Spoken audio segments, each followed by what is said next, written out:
I don't wanna be just someone that's new. I speak my mind so free, so you could hear the truth. Yeah, I know that we all have fear. Hello and welcome to the Truth for Youth podcast. I am the host, Micah Murphy. Hey, thanks for tuning in. Maybe this is your first time to be a part of the podcast. Well, I appreciate you listening. Give it a chance before you decide this is not for you, but I believe that you will find some type of value in this podcast. Speaking of which, if you are finding value and you've listened to maybe this podcast episode or maybe one previously and you find some value, be sure to share it. Leave a little review, subscribe to the channel. Those are the things that help this podcast grow, so I would greatly appreciate that. Thank you for doing that. And again, thanks for listening to the show. Hey, today I'm going to continue my series on The Last Dance. So if you've listened to the last couple episodes, you know that I am doing this little series based on the documentary that's been coming on Sunday evenings about Michael Jordan and the dynasty of the Chicago Bulls during the 1990s. You know, like I've said, I've been a big fan of Michael Jordan, but I'm not saying go out there and be Michael Jordan. I'm not going out there and saying live a lifestyle like him. But I do think he's got some characteristics and some traits that we, whether you're just a human being or a Christian, can really benefit from. Just the way he was all in and competitive and just the drive that he had. I believe we can apply that to certain aspects in our life. And of course, since this podcast is all about, you know, being the best Christian that we can be and living a life for God, then taking those things and applying them to our Christian walk. So today, the part I'm going to kind of focus in on is this past Sunday night, episode 7 came out, and it was about the type of teammate that Michael Jordan was and the type of leader that he was. Now, there was obviously all sorts of controversy. Was he a great leader? Yes, I think he was. Did he lead in the best way possible? You know, that's to be debated. I guess he could do some things maybe differently. He was pretty hard. He was pretty harsh. But ultimately, he accomplished a lot through the way he led. We all know Michael Jordan was the leader of that team. There was no doubt whose team that was. It was Michael Jordan's Chicago Bulls team. Well, you know, some of the teammates that were interviewed, and some of them are like today looking back and thinking back and talking about the way he led them. And, you know, like I said before, some of his teammates had some pretty harsh words to say. They were like, man, he was tough. He was hard. He was a tyrant at times. He even got in a fight at least once and maybe even a couple times. And he had some pretty harsh words for some of his teammates at times. But it was ultimately because Michael he wanted to win. Man, he was a champion. He was a winner, and he wanted to win, and he wanted to push his teammates to win. A couple of his quotes that he said in that episode that really, you know, kind of struck me or just, you know, grabbed my attention anyway, was one, he said, winning has a price, and leadership has a price. And if you really think about that, and if you've been on a team where, you know, you had to really dedicate to win on that team, then you'll know that there is a cost, right? Like you have to do some things that other teams aren't willing to do. And even leadership, if you're going to be a leader, that's going to cost you. And it may cost you some friendships. I can't help but think back to when we were at Auburn, Lois Ann, my wife, she was, you know, she cheered a couple years. Well, her third year, she became the head cheerleader. And as the head cheerleader at Auburn, you were also the coach. We didn't really have an official outside coach that came in to coach, so the head cheerleader was also the coach. Well, I remember Lois Ann having to kind of draw a line, and she's like, I'm going to have to draw a line between my friendship and the way I lead, you know, the rest of the team, because we've got to get some things done. Well, you know, it caused a little friction with some of her friends because they wanted to kind of have fun and goof off like we all kind of wanted to do as college students. And even at practice, you know, sometimes we didn't want to be real serious. But she had to make sure that we were doing the best that we could do, and we were ready for games, and we were, you know, performing stunts and basket tosses in a safe manner, and we were, you know, protecting the girls and catching them and whatever. Well, she had to be a kind of a tough leader at times, and that caused, again, like I said, some friction with the friendship. At times she had to separate that friendship, and she wasn't necessarily as popular as she was when she was just one of the crew, like one of the cheerleaders. But that's the cost of leadership, and I think that's kind of what Michael's saying. When you step up to be a leader, you sometimes have to separate a little bit. If you're doing what's best for the team or the organization, you're ultimately doing what's best for the individual as well, I believe, in a lot of cases. But sometimes those individuals may not want to go along with that. And I think that's, again, what Michael was saying. Like, he caused some friction at times with some of his teammates because he was hard. He wanted to push them really hard. And this was part of his other quote. It said, I pulled people along when they didn't want to be pulled. I challenged people when they didn't want to be challenged. I earned that right because my teammates who came after me didn't endure all the things that I endured. Once you joined the team, you lived at a certain standard, and I played the game, and I wasn't going to take anything less. He had a standard, and he was saying, you know what, guys, we're all going to have to live to this standard. But guess what? He was doing it by example. Like, he wasn't asking his teammates to do something that he wasn't willing to do himself. And that's what was great. And he even went on to say that. Like, I never asked them to do anything that I myself wasn't willing to do. He was pushing them hard in practice. Well, guess what? He was going hard in practice. He wanted them to stay late and shoot, or he wanted to come early and shoot. He was doing that same thing. He wanted them to work out and get stronger. Guess what? He was in the weight room getting stronger. It even showed a clip of him running during practice, like running the suicides or the sidelines or the lines, whatever you want to call it, where you go back and forth up and down the court. Guess who was leading? Yeah, your boy Michael Jordan was leading. Your boy, he was the one in the lead the whole time during the sprints and during the running. He was going all out and pushing, and he was being the leader. He was leading by example. That's worthy of respect. Now, if you have a leader that's pushing you to do all these things or telling you to do all these things, and then they themselves are not doing those things, then yeah, that's not a great leader.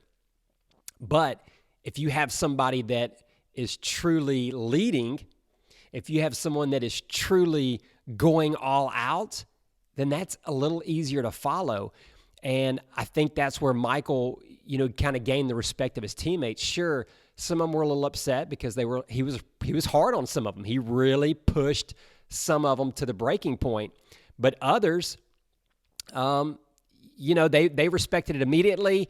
And it was funny because even listening back to some of them, again, current day interviewing about back in the 90s, and they said, you know what? We needed that.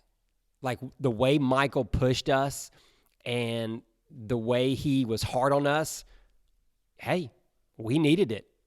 We needed to work that hard. We needed to be pushed that hard, and it worked. So again, it may not be the fan favorite. It may not be your teammate's favorite way to do it, but it was successful, and Michael earned some respect that way. And I think back to when, I played sports in high school and even in college. I played soccer at a junior college and then went on to cheer at Auburn. And, I think when I look back, I believed at the time that I was really giving it my best. I was really pushing myself and giving it my all.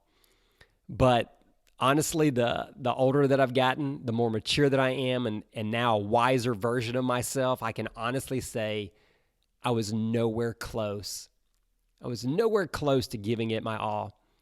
And honestly, it makes me a little sad. It makes me a little sad to think that I left some in the tank, that I didn't empty it all out there when I had the chance. But you know what? You live and learn. I can't go back and change anything. I try to instill that in my boys because they're still young and they're still able to live and compete. And I don't want them to look back with regret saying, you know what, I could have given more. I could have pushed harder. Because that's the way I look back and think about a lot of my sports, that maybe I could have done more. And I respect Michael for pushing as hard as he did. and he pushed his teammates. And honestly, I think if I'd have had Michael Jordan as a teammate that was pushing me that hard, yeah, I'm sure I would have been a little irritated at times and, maybe a little mad at times. But I think like some of these other players, looking back, I think you go back and say, man, I needed that. That was healthy for me because I pushed myself further than maybe I would have on my own.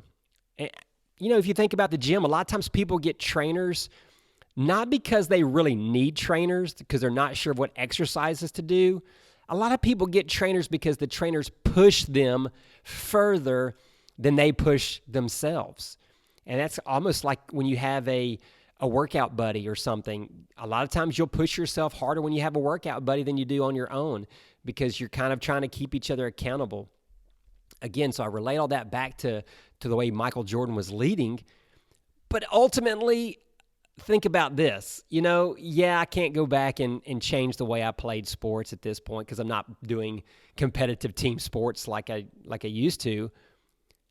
But I think about, man, there's a whole new game of life that I'm playing at this stage. It's the game of life of the Christian walk. And I have teammates. I have fellow brothers and sisters in Christ that are coming alongside me and that we're trying to win. Not that we're trying to earn our way into heaven, but we've ultimately won that, okay? We've ultimately have the championship because once you become a Christian and you claim Jesus as your personal Lord and Savior, you've won, okay? You have won. But what about the other aspect of winning? What about winning in the sense of fulfilling the purpose that God has for us? What about being all that we can be for the sake of Christ and having the greatest influence for Him? That's the kind of winning that we should all be striving for.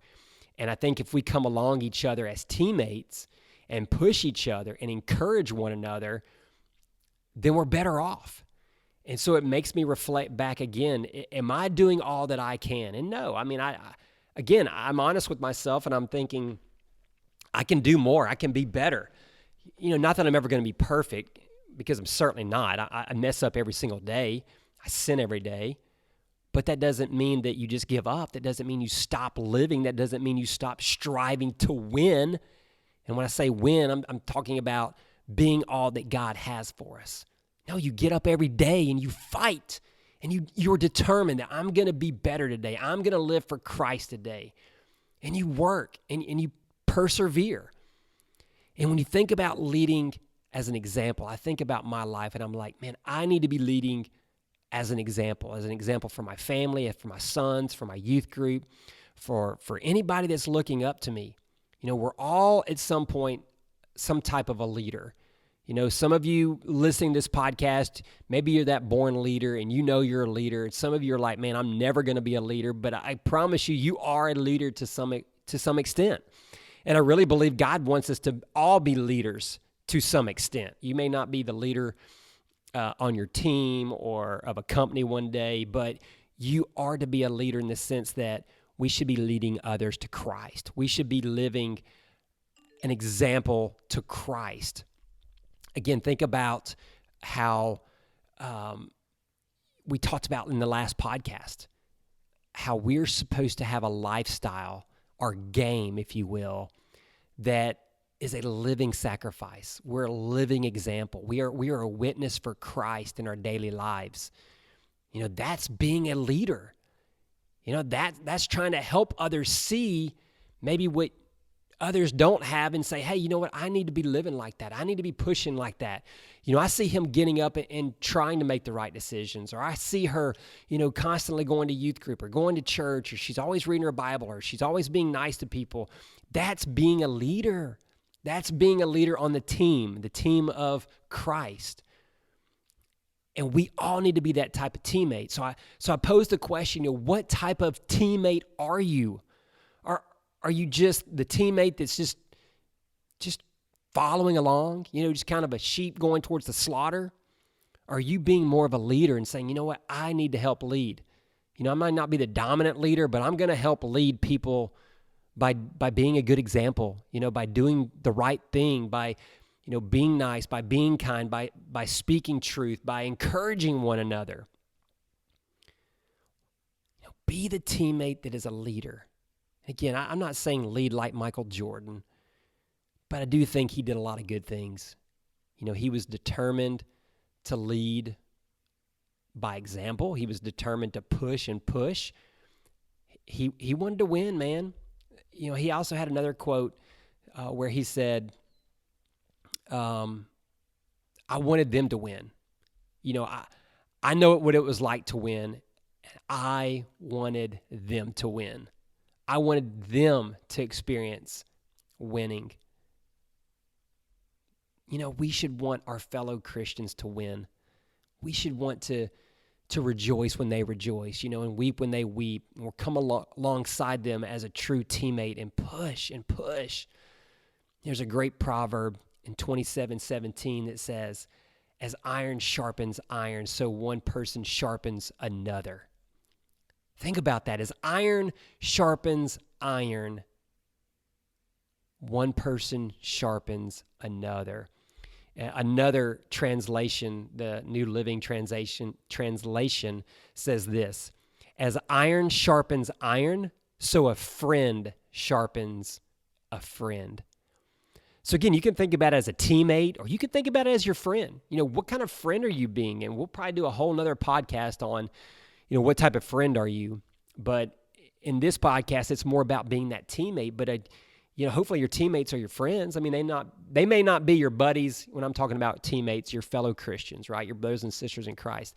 They may not be, the person that you're hanging out with every Friday and Saturday night, but they should be a friend in the sense that you have a common goal. For the Bulls, it was to win championships. For us as believers, it's, to live a godly life and to help influence others for the sake of Christ. So are we sharpening other believers? Are we being that type of teammate? Heck, Michael was trying to sharpen his teammates. He was trying to bring them up to his level. Are we trying to sharpen other people? For one, we got to be living the example, okay? So don't go out there and try to sharpen other people when you're just as dull as can be. So you got to get your game right, but you also don't have to be perfect, right? You're never going to be the perfect sharp blade. You're always going to have a little bit of dull spots or maybe some chip spots, but you're still working to be a sharp knife. You're still working to be the best you can be. So we are to help sharpen others. And that's not necessarily a fun process, man. If you've ever sharpened a blade, I tend to think I don't really have a bunch of swords and knives that I'm sharpening. I have, grew up on a farm, so there were some times where I had to sharpen, knives, but now it's more sharpening the mower blades. That's kind of my life now. I try to go sharpen our, lawnmower blades every summer, maybe not every summer, but every other year anyway. And when you take the blade off, you are sticking it to a grinder. Maybe there's other ways, but for me, I'm sticking it to a grinder, some type of grinding stone, and you're trying to sharpen that metal or that iron, that steel, right? You're placing it up against another hard surface that's moving extremely fast. And then what happens? Have you ever seen it, play out? Sparks go flying. It is not a gentle process. I'm sure if those blades had nerves and could feel, it would not feel good. It would be very painful because you were chipping away little bitty bits. Little bitty pieces of steel are flying off that blade, and you're making it extremely sharp. But that's not a fun process, I'm sure, for the blade. Like I said, it's a rough, grinding, metal on metal process of some friction. So just like it's not always fun and comfortable when God sharpens us. A lot of times God will sharpen us through trials and tribulations or some difficulties in life. But sometimes it may be your parents, or it may be your youth pastor, or it may be some other godly friend that you have in your life that's trying to help you make better decisions. That doesn't feel good. That's not comfortable. No, we want to resist that. We like the comfort. We like to be told that we're on the right path, that we're doing good, and that we're a sharp blade. But in reality, we probably need sharpening. So it's not always comfortable. In the same token, when you go to sharpen someone else, it's probably not going to be super comfortable. You may have to call out a friend, and it's probably not going to be pleasant. They may get upset with you. And look, I'm not saying just grab the blade and just throw it into the grinder, right? I'm talking about gently pressing it to the grinder, okay? So I think about, again, that lawnmower blade. I'm gently, holding it against that grinding stone. I'm not just throwing it against the grinding stone. Who knows? That thing will chunk, big old chunks will probably come off and it'll be all lopsided. I'm taking it gently and I'm slowly, going back and forth on that grinding stone to smooth it out and to make it sharp. So I think about us as we're helping sharpening friends or teammates. We're doing it with a gentle spirit, as gently as we can. We're doing it with a loving spirit. So you're not just, man, you're out of line by doing this or doing that, or can't believe you said this, or I can't believe you did that, man, how, you're a loser, piece of trash, No, that's not the way. You go about it with a loving, kind spirit.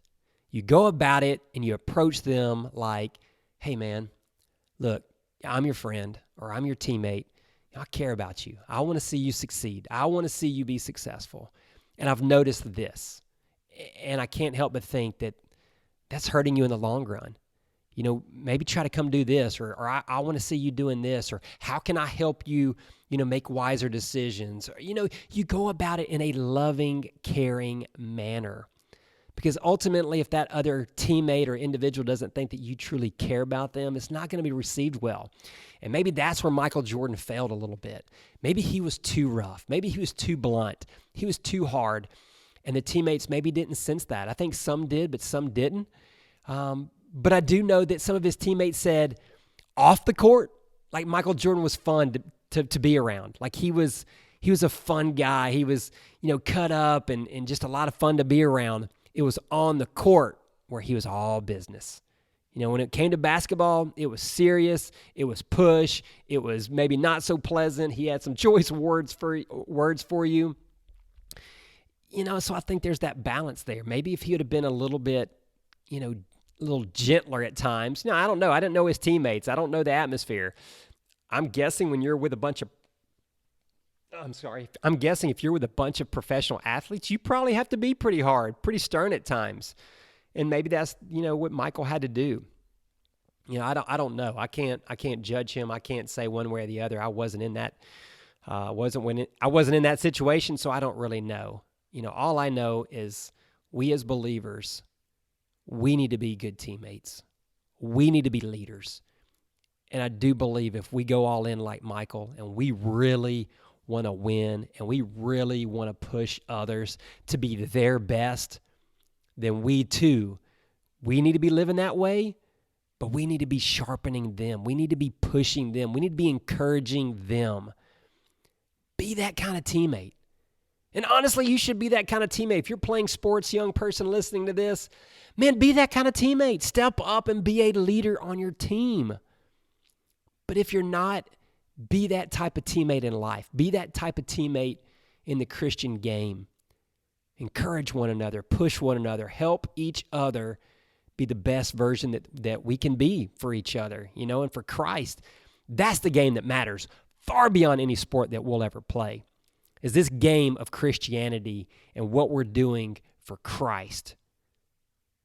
Guys, I hope you found value in this. I hope you're enjoying the podcast, man. I really appreciate you listening.